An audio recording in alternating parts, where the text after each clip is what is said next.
Welcome to decay kitchen. આજે આપણે કાઠિયાવાડી લાપસી બનાવવાના છીએ। આ લાપસી બનાવવી ખૂબ જ સરળ છે અને આ લાપસી બનાવવામાં પણ વાર નથી લાગતી। તો ચાલો કેવી રીતે બનાવવી એ જોઈ લઈએ। તેના માટે એક પેનમાં 1 વાટકી પાણી લીધું છે। તમે કોઈ પણ વાટકીનું માપ લઈ શકો છો। પછી એ જ વાટકીના માપ પ્રમાણે 1 વાટકી ગોળ લીધો છે। તમે ગોળ તમારા ટેસ્ટ પ્રમાણે વધારે ઓછો કરી શકો છો। હવે ગોળને આપણે પાણીમાં એકદમ ઉકળવા દેવાનો છે, એટલે ગોળ બધો ઓગળી જશે।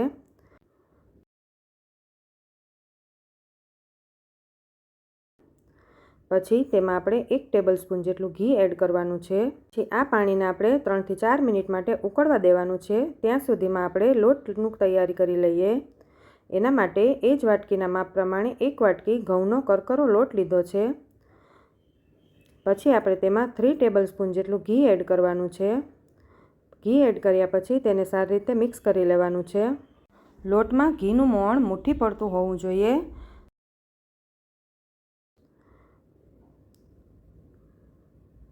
મુઠ્ઠી પડતું મોણ આપણે દઈ દીધું છે। ત્યાં સુધીમાં આપણું પાણી પણ ઉકળી ગયું છે। પછી તેમાં ધીરે ધીરે આપણે જે લોટ તૈયાર કર્યો હતો એ એડ કરતું જવાનું। લોટને આપણે મિક્સ કરવાનો નથી, બસ પાણી ઉપર આ રીતે પાથરી દેવાનો છે।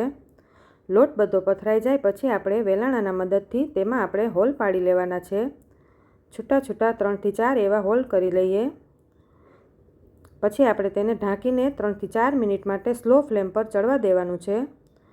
3 થી 4 મિનિટ થઈ જાય પછી આપણે હલકા હાથે વેલણાના મદદથી આવી રીતે મિક્સ કરતું જવાનું।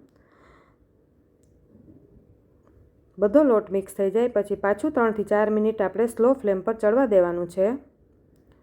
એવી રીતે આ પ્રોસેસ આપણે 3 થી 4 વાર કરવાની છે।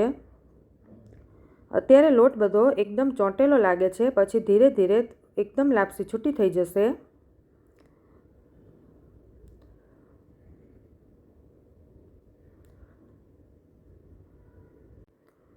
તમે હાથમાં લઈને જોવો તો પણ લાપસી તમારા હાથમાં નથી ચોંટતી, એનો મતલબ લાપસી થઈ ગઈ છે।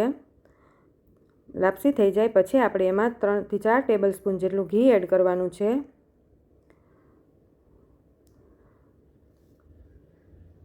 સ્લો ફ્લેમ પર તેને ચલાવી લેવાનું, જેથી ઘી બધું ઓગળી જશે અને લાપસીને છૂટું કરતું જવાનું છે। એમ કરીને લાપસી બધી છૂટી થઈ જશે।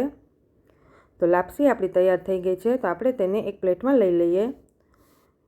ઉપરથી આપણે 1 ટેબલસ્પૂન જેટલું ઘી એડ કરી દેવાનું છે।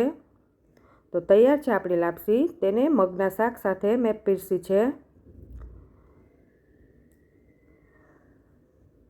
ગુજરાતીઓના ઘરમાં કોઈ પણ પ્રસંગ હોય તો આ લાપસી તો જરૂરથી બને છે।